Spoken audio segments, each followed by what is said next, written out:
could be considered? Open po ako sa mga juvenile facilities na pwede hong tumulong sa ating mga kabataan, kahit po mas bata pa. Pero mahalaga rin po kasing ma-check na yung mga bahay pag-asa natin, nagagawa talaga yung trabaho nila. And I think that's the first, yun ho kasi yung parang na-miss out natin eh. Ang una pong dapat natin tingnan, yung mga bahay pag-asa, nagagawa ba talaga yung trabaho niya? Napupondohan ba ito ng tama? I remember a few years ago, nagkaroon ng mga docu-series tungkol dito, di ba? So, mahalaga pong ma-check natin yan kung nagagawa ba niya talaga yung trabaho niya. Kung nagagawa talaga yung trabaho at na-rehabilitate talaga yung kabataan, pwede natin pag-usapan yung pagbaba ng age of accountability.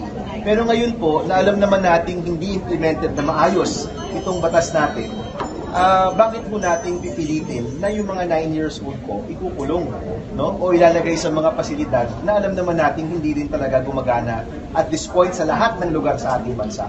So it needs further review. Hindi pwede yung knee-jerk reaction na lang na o sige, baba ang krimen, kulong natin yung mga 9 years old. Ito ho, kailangan na pag-iisipan, na pag-uusapan. And I think the Senate can be the venue kung saan pwede po talagang madiscuss yung mga bagay-bagay na ito na maayos. Hindi yung minamadali ka, hindi ka nire-railroad, talagang mapag-uusapan po ng maayos talaga.